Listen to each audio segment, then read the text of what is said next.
नमस्कार, मैं हूं राम प्रकाश राय। डेरा सौदा का जो मुखिया राम रहीम एक बार फिर चर्चा में है। चर्चा का जो कारण है वो उसका पेरोल है। हर बार ऐसा होता है कि जब भी चुनाव करीब होते हैं तो गुरमीत राम रहीम को पेरोल मिल जाती है। अब जब ये पेरोल मिलती है तो फिर जो दूसरे दल हैं, जो विपक्षी दल हैं, वो उस पर सवाल उठाते हैं। अब इस साल अभी लगातार जो कि हिमाचल प्रदेश में चुनाव होने हैं, फिर गुजरात में चुनाव है, चूँकि हिमाचल प्रदेश के चुनाव की डेट डिक्लेयर हो चुकी हैं।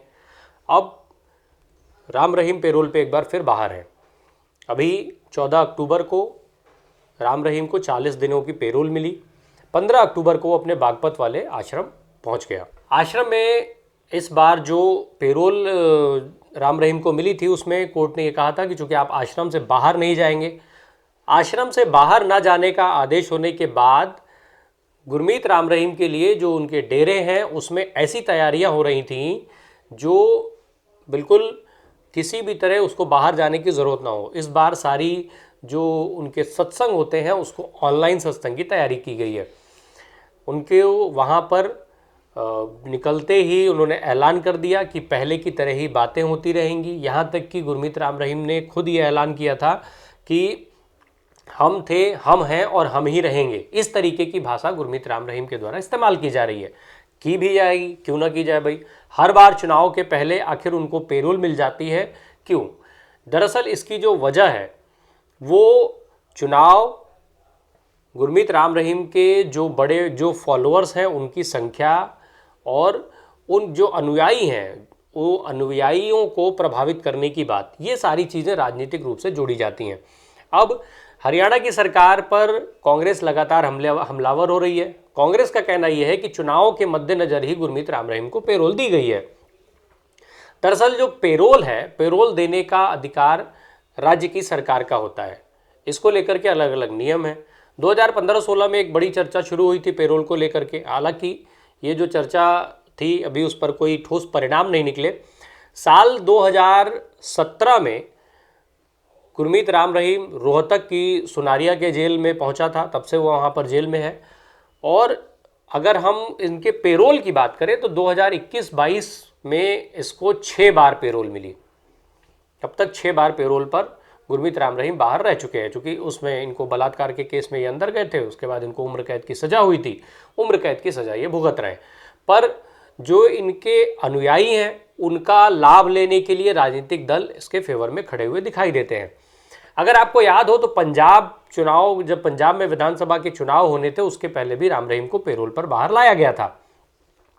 तब भी ये आरोप लगे थे कि भारतीय जनता पार्टी की जो सरकार है, चूंकि वो हरियाणा की जेल में है, हरियाणा में भारतीय जनता पार्टी मनोहर लाल खट्टर की सरकार है और खट्टर सरकार ने उस समय भी चुनावी लाभ लेने के लिए इनको पेरोल दी थी। और एक बार फिर से अब हिमाचल प्रदेश के चुनाव में लाभ लेने के लिए इनको पेरोल दी गई है। हिमाचल प्रदेश में आखिर इनको कैसे लाभ ये भाजपा को दिला सकते हैं?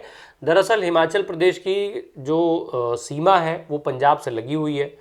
पंजाब से लगी होने के कारण और उस क्षेत्रों में भी राम रहीम के फॉलोअर्स की अच्छी संख्या मानी जाती है। ये माना जाता है कि उस क्षेत्र में भी राम रहीम के जो अनुयायी हैं वो बड़ी संख्या में हैं और उन्हीं अनुयायियों को प्रभावित करने के लिए, अपने साथ जोड़ने के लिए भाजपा ने राम रहीम को जेल से बाहर निकाला है। इस तरीके का आरोप कांग्रेस पार्टी की तरफ से लगातार हरियाणा की सरकार पर, मनोहर लाल खट्टर की सरकार पर लगाया जा रहा है। अब चूंकि जब ये आरोप विपक्ष की तरफ से लगाए जा रहे हैं, जो 21-22 में पेरोल की संख्या है कि 6 बार गुरमीत राम रहीम को पेरोल पर लाया गया, ये अपने आप में कई सवाल खड़े कर देती है। अब जब गुरमीत राम रहीम पेरोल पर बाहर आते हैं तो उसके बाद दिवाली के दिन अभी भारतीय जनता पार्टी की जो हिमाचल प्रदेश में परिवहन मंत्री हैं बिक्रम ठाकुर, वो उनकी ऑनलाइन सभा में शामिल हुए। इसके अलावा तमाम बड़े बड़े नेता इनकी सभाओं में देखे जाते हैं, इनकी सभाओं में इनसे आशीर्वाद लेने जाते हुए पाए जाते हैं। अभी हरियाणा में चुनाव होने हैं, ऐसे में डिप्टी स्पीकर से लेकर के तमाम मंत्री, विधायक, यहाँ तक कि जो ब्लॉक स्तर और जिला स्तर के तमाम नेता हैं, चाहे वो जिलाध्यक्ष हो, चाहे वो जिला परिषद के अध्यक्ष हों, ब्लॉक प्रमुख, इस तरीके के तमाम नेताओं की खबरें आए दिन आ रही हैं कि वो उनसे आशीर्वाद लेते हुए देखे जाते हैं।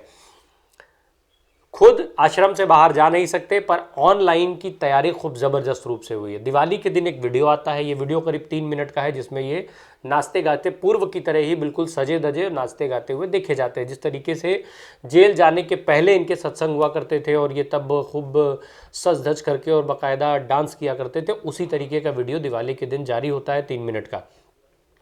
ये जो वीडियो है वो कहीं से भी ऐसा प्रतीत नहीं होता है कि एक सजा याफ्ता कैदी की है। इस तरीके का वीडियो एक ऐसा जश्न का माहौल इनके आश्रमों में बना हुआ है जैसे बिल्कुल ये बाइज्जत बरी हो चुके हों, इनके ऊपर किसी तरीके का कोई दाग ना हो। और लोग जो इनके अनुयायी हैं, उनका जो इनके साथ जुड़े हुए हैं, उन्हीं लोगों को अपने साथ जोड़ने के लिए राजनीतिक दल इस तरीके की चीज़ें करते हैं। और इसीलिए ये पेरोल्स की जो संख्या है वो जो सामान्य तौर पर देखा जाता है, जो सामान्य कैदियों के साथ देखा जाता है, उससे बहुत ज़्यादा दिखती है। कुल मिला जुलाकर यह है कि राजनीतिक लाभ के लिए जो आरोप कांग्रेस की तरफ से भाजपा पर लगाए जा रहे हैं कि राजनीतिक लाभ के लिए इनको पेरोल पर बाहर निकाला गया है, वो पेरोल और चुनाव के समय पर ही बाहर आना इस बात के सवाल खड़े करने के लिए पर्याप्त सा दिखता है। ये हो सकता है कि कांग्रेस जो आरोप लगा रही है उसमें कितनी सच्चाई है कितनी नहीं है पता नहीं, पर पंजाब के विधानसभा चुनाव के पहले भी इनको पेरोल मिली थी, हिमाचल प्रदेश के चुनाव के पहले भी इनको पेरोल मिली है। इसलिए कांग्रेस की ये जो कांग्रेस का द्वारा आरोप लगाया जा रहा है लगातार, इसमें सच्चाई हो भी सकती है। पर ऐसे में पेरोल के जो नियम है उनको लेकर के भी सवाल खड़े होते हैं। अब पेरोल के नियम में सरकार क्या बदलाव करती है, क्या ठोस नियम लाती है, ये तो आने वाले समय में पता चलेगा। बहरहाल गुरमीत राम रहीम के माध्यम से उनके अनुयायियों को साधना और उनको वोटों में कन्वर्ट कर पाना, ये भाजपा के लिए भी बड़ी चुनौती है। आने वाले समय में ये क्लियर होगा कि कितना लाभ उनको इन पेरोल से हुआ, क्योंकि पंजाब का जो चुनाव है, पंजाब के चुनाव में इसका कोई लाभ भारतीय जनता पार्टी उठा नहीं पाई थी। ऐसे में हरियाणा माफ़ कीजिएगा हिमाचल प्रदेश के चुनाव में भाजपा को कितना लाभ मिलेगा, ये तो चुनाव और चुनाव के परिणाम ही बता पाएंगे। बने रहिए हमारे साथ, धन्यवाद।